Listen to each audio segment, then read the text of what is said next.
Dobar dan, dragi ljudi, dobro došli u novi video. Ovaj video je naslova kako da gledamo vesti, a da ne izgubimo motivaciju. Dobila sam ovo pitanje sa više strana i u ovom videu ću prodiskutovati neka pravila pod kojima mozak funkcioniše i kako naš mozak utiče, odnosno reaguje na određene vesti i kako to stvara određene osjećaje u našem telu. Ovo je čista neuronauka. I cilj ovog videa je da dobijete alate kako da pomognete sebi da se osjećate bolje. Konkretno sada u ovoj situaciji, kada gledamo vesti, u današnje vreme imamo mnogo različitih vesti, nekada mnogo jednoličnih vesti, kako se sa njima nositi i kako da se osjećamo bolje. Evo ovako. Prva stvar da razumemo je da nije ono što gledamo da na nas utiče direktno. Znači nešto što mi gledamo ili čujemo, ne utiče to na nas direktno. Ne uskoči ta slika ili taj zvuk u nas i to je sad taj osjećaj koji mi osjećamo. Postoji nešto između. To između je naša interpretacija. Znači to ovako funkcioniše. Ovo je naučno objašnjenje kako mi krenemo da se osjećamo na određeni način. Znači, čitamo vesti, slušamo vesti, gledamo vesti. Čulima mi percepiramo nešto. Šta god čulima da percepiramo, naš mozak čeka našu interpretaciju toga, odnosno čujemo neku vest, gledamo neku vest, gledamo neku emisiju, pratimo vesti, možda gledamo vesti svakog jutra. Naš mozak na tu vest čeka interpretaciju, odnosno naš mozak uvek od nas čeka naredbe. Šta s ovim da radim? Da bi naš mozak mogao to da sortira, da li mi je ovo pretnja ili ne? Zato što je osnovna funkcija našeg mozga u stvari da nas održi živima na ovoj planeti i da nas odvoji od svega što nam predstavlja bol. Znači, čujemo neku vest automatski ili vidimo neku vest. Automatski imamo interpretaciju te vesti, odnosno kreću misli neke u našem mozgu ili slike koje mi pravimo, koje lepimo na taj događaj, na tu vest koju smo čuli. Naprimer, vidimo neku vest i kažemo jao, loše, opet loše, nije dobro, pogledaj ovo, kuda srlja ovaj svet i tako dalje. Znači, mi smo našem mozgu rekli nešto ne valja, nešto je loše, nešto opet ne valja, nešto se gomila, nešto loše se opet gomila, nešto nije u redu. Ta misao, odnosno interpretacija toga što smo mi primili čulima, automatski naš mozak sa tom interpretacijom, odnosno tom misli, koja je naš način na koji mi gledamo na tu vest, način na koji mi objašnjavamo našem mozgu tu vest.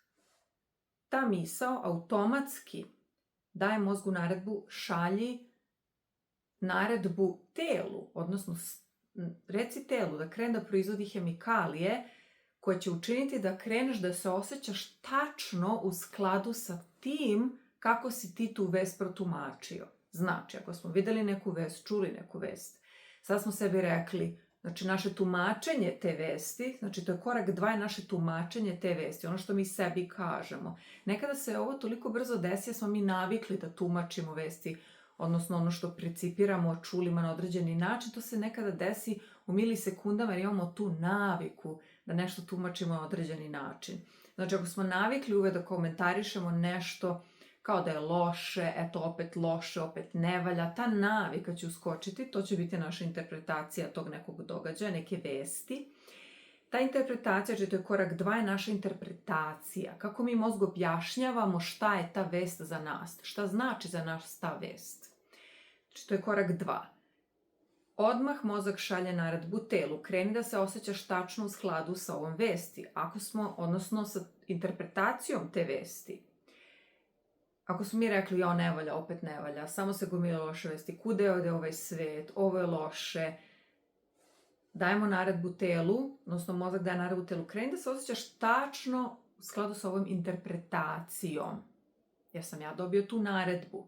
Da je to interpretacija te vesti, kreni odmah se osjećaš u skladu sa tom interpretacijom.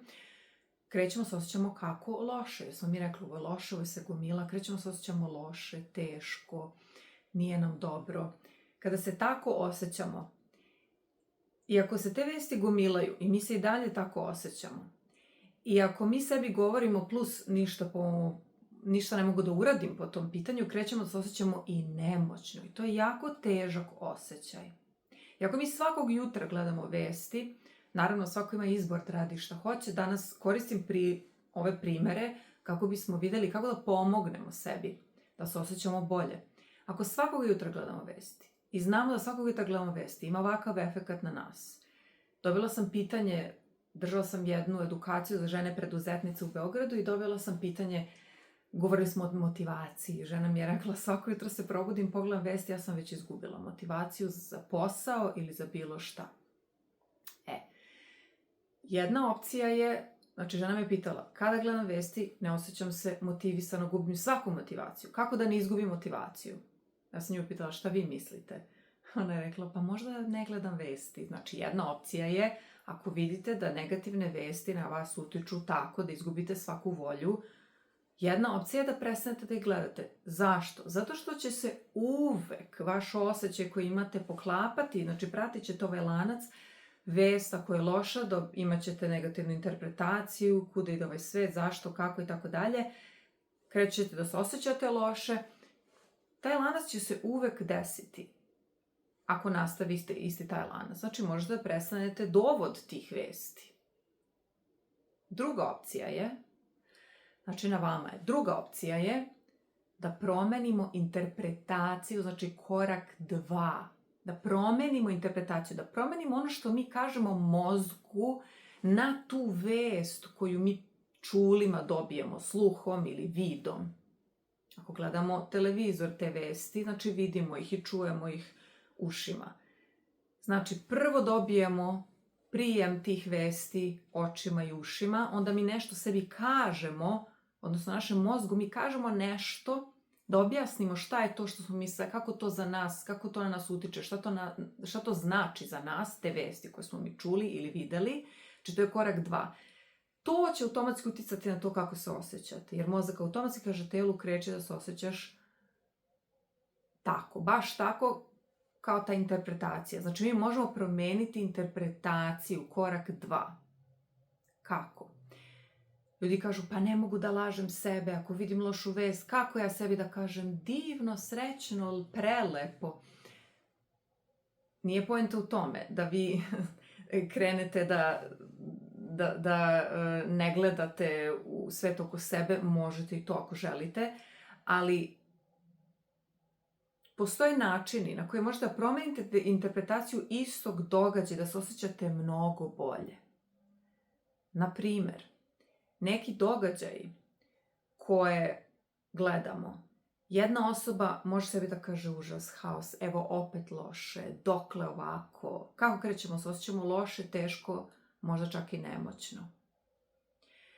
Ako se isti taj događaj desi, a jedna osoba kaže, aha, možda je ovo okidač za promenu, ovo će svakako morati da dovede do nekih promena, krenuće na bolje, hajde da vidimo kako, hajde sada iskoristimo ovaj talas, hajde sada da vidim kako možemo da ovu vest proširimo i da od ove vesti napravimo nešto što će pokrenuti drugačiji način reagovanja na stvari, drugačiji način na koji će se stvari odvijati u budućnosti. Kako se sada osjećate? Osjećate potrebu za nekom akcijom, osjećate se motivisanom da nešto promenite, osjećate neki elan, neku mogućnost, osjećate neku nadu, znači na isti događaj.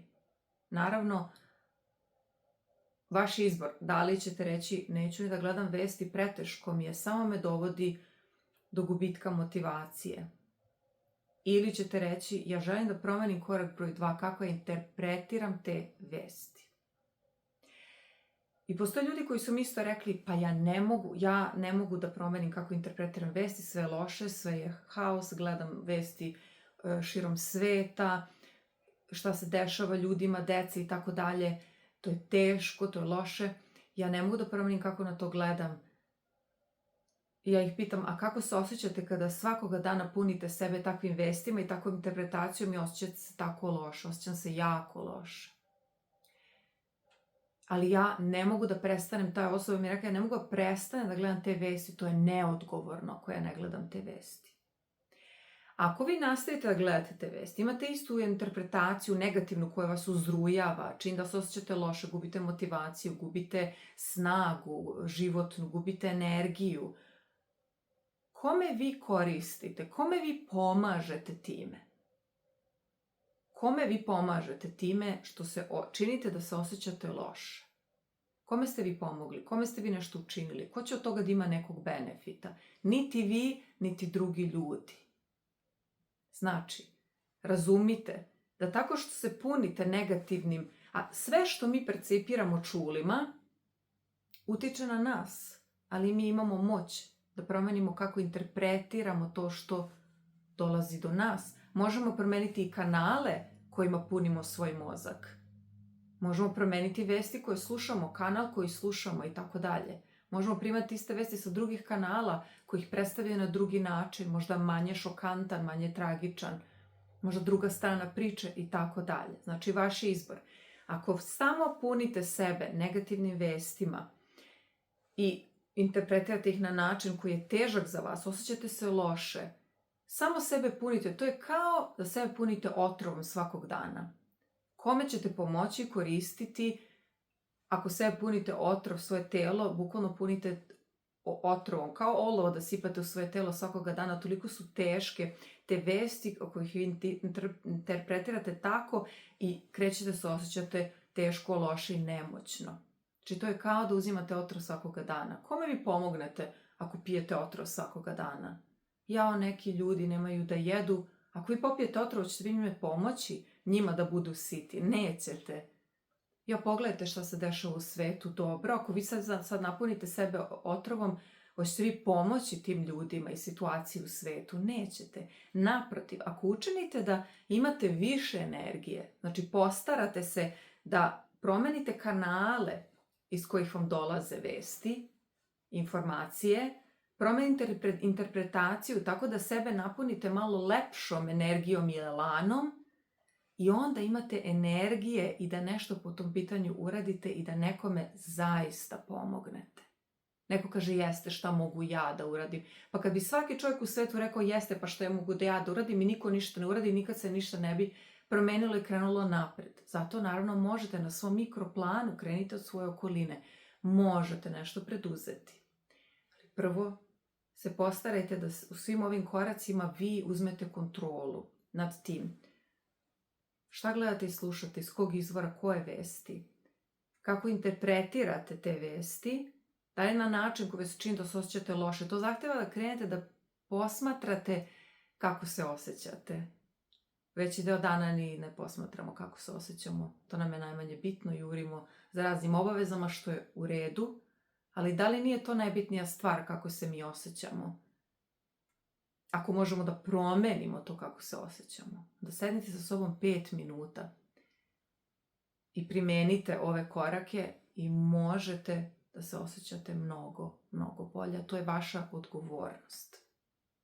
Niko vas ne može naterati ni da gledate i slušate nešto vi ne želite, ni da interpretirate na određeni način, to je u vašoj moći, ni da se osjećate na određeni način, to je u vašoj moći. I gledajte da to bude ono što je u vašem interesu, da se osjećate bolje. Ma u kakvoj situaciji uvek imat ćete više benefita ako se osjećate bolje i sa više energije. Jer onda možete nešto preduzeti, naći rešenje, nešto promeniti. Nekoga ohrabriti oko sebe, nekome pomoći, nekoga utešiti ili utešiti samog sebe. Eto, nadam se da vam je ovo koristilo. Probajte 2 minuta ovu vežbu i vidjet ćete koliko je čudotvorno i bazirano na čistoj nauci o tome kako mozak funkcioniše. Eto, šaljem vam veliki poljubac i želim vam da zaista krenete da osjećate, da primećujete kako se osjećate i da vi uzmete kontrolu nad tim kako se osjećate i šta utiče na vas. Veliki pozdrav!